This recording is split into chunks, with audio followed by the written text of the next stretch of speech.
तो guys, Grand Morrison की Batman series में ये हमारी तीसरी वीडियो है।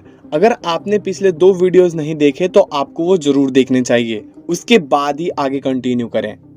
बैटमैन अपने बेटे डेमियन को बैट केव ले जाता है और उससे कहता है कि आज से यही उसका घर है। वो उसके कंधे पर हाथ रखता है और कहता है, तुम्हारी माँ ने कहा था कि तुम्हें लीग ऑफ असासिन्स के मास्टर्स ने ट्रेनिंग दी है। अगर तुमने मेरे साथ रहने का सच में फैसला कर ही लिया है तो हम उस ट्रेनिंग का यूज जुर्म के खिलाफ लड़ने में कर सकते हैं। और ये सुनकर डेमियन को हंसी आ जाती है। बैटमैन उसको समझाता है कि उसकी माँ ने उसको यहाँ कुछ सीखने के लिए भेजा है और उसे ये सीखनी चाहिए। पर डेमियन उसे बताता है कि उसकी माँ को उसके लिए टाइम ही नहीं मिलता था और वो नई बैटमोबिल को देखता है और पूछता है कि क्या ये नई बैटमोबिल है। और बैटमैन बोलता है कि हाँ, पर वो अभी कंप्लीट नहीं हुई है और हमें अभी बात करने की जरूरत है। तभी डेमियन बैटमैन पर हमला करता है और उससे लड़ने के लिए कहता है और बैटमैन समझ जाता है कि इस लड़के को संभालना मुश्किल हो सकता है।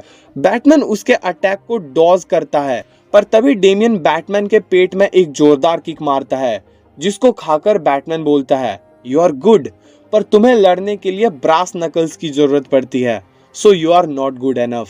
तभी एक आवाज आती है, पहाड़ों में मेरा सप्ताह काफी बेकार गया। और हम देखते हैं कि वो आवाज रॉबिन यानी कि टिम ड्रेक की थी। तो बताओ मैंने क्या मिस कर दिया। रॉबिन को देखकर बैटमैन उन दोनों की जान पहचान करवाता है। रॉबिन, ये डेमियन है, ये कुछ समय के लिए हमारे साथ रहने वाला है। और रॉबिन उसकी तरफ हाथ बढ़ाता है और बोलता है, हमारी दुनिया में इसको हाथ मिलाना कहते हैं। ये सुनकर डेमियन कहता है, मुझे सिखाने की कोशिश ना करो, नहीं तो मैं तुम्हारा मुंह तोड़ दूंगा। बस बहुत हुआ, बैटमैन ने कहा। अल्फ्रेड तुम्हारा सामान अनपैक करने में तुम्हारी मदद करेगा और तुम एक लंबा सफर करके आए हो, तुम्हें आराम करना चाहिए। मदर मुझे कुछ भी करने देती थी जो मैं चाहता था। ये तुम्हारी माँ का घर नहीं है, यहाँ पर चीजें मेरे हिसाब से होंगी। मैंने कहा ना, अल्फ्रेड तुम्हारी सामान में मदद करेगा। और डेमियन वहां से फक यू कहकर चला जाता है। दूसरी तरफ रॉबिन कंफ्यूज हो रहा होता है कि आखिर हो क्या रहा है और वो बैटमैन से पूछता है कि ये सब क्या है।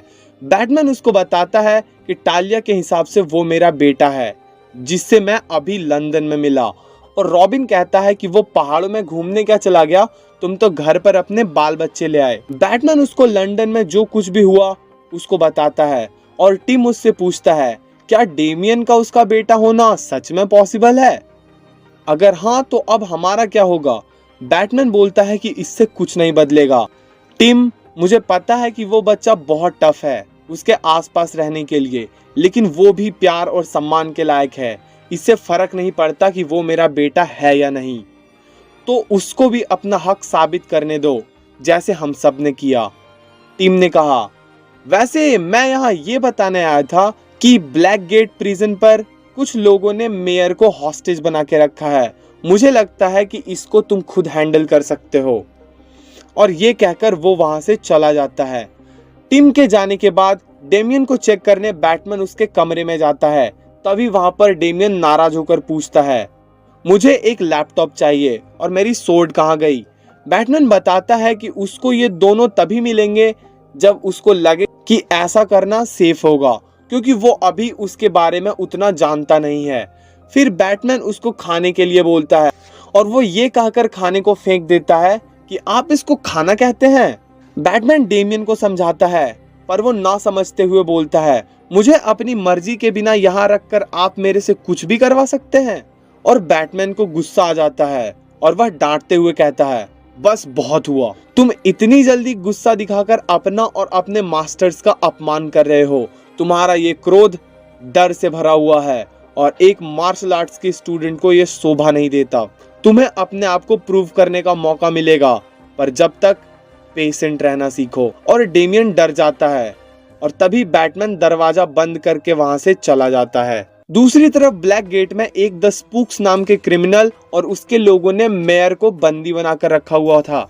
वहीं पर स्पूक्स के 2 आदमी आपस में बात कर रहे होते हैं और एक आदमी दूसरे से पूछता है, क्या तुम पहली बार किसी क्रिमिनल के साथ मिलकर काम कर रहे हो? हाँ। क्या तुम पहले भी स्पूक्स जैसे आदमी के साथ काम कर चुके हो? हाँ, और बहुत लोगों के साथ। पर तुम्हें इससे क्या? जैसे कि क्या? जैसे कि तुम बताओ पहले, जैसे रिडलर, पेंगुइन, मिस्टर फ्रीज, किसी एक का नाम बताओ। ये क्या, अब मुझे तुम्हारे सामने अपने आप को प्रूव करना पड़ेगा? पर उस आदमी की बात अधूरी छूट जाती है जब दूसरा आदमी बोलता है, तुम जैसे बात कर रहे हो ऐसे कौन बात करता है पता है? और तभी वो अपनी बंदूक उस दूसरे आदमी पर पॉइंट करता है। एक अंडरकवर कॉप, तुम एक वायर पहने हुए हो। और वो आदमी अपने माइक से गॉर्डन से हेल्प मांगता है। तभी बैटमैन वहां आ जाता है और उसको बचा लेता है।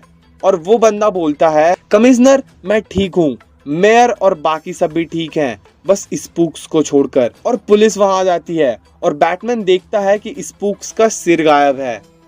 दूसरी तरफ बैटकेव में रॉबिन जाता है और देखता है कि डेमियन तलवार से ट्रेनिंग कर रहा है। और वो उससे पूछता है कि तुम्हें ये तलवार कहाँ से मिली? क्या अल्फ्रेड ने तुम्हें दी?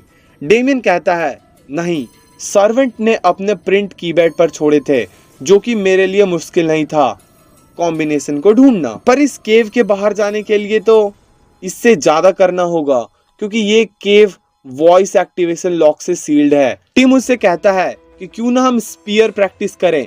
यकीन मानो, मैं तुम पर ज्यादा दबाव नहीं डालूंगा। डेमियन टिम की आवाज में उसका सेंटेंस कॉपी करता है और बोलता है, तुम्हारा वॉइस रिकॉग्निशन सॉफ्टवेयर उतना स्मार्ट नहीं जितना तुम सोचते हो। और टिम ये सुनकर आश्चर्य में पड़ जाता है। और डेमियन उसको बताता है कि बैटमैन ने उसको अपने आप को प्रूव करने की चुनौती दी थी, इसलिए वो आज बाहर गया था।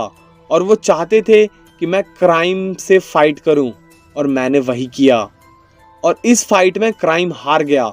और अगले सीन में हम देखते हैं कि डेमियन के हाथ में स्पूक्स का कटा हुआ सिर है और उसके मुंह में एक ग्रेनेड डला हुआ है।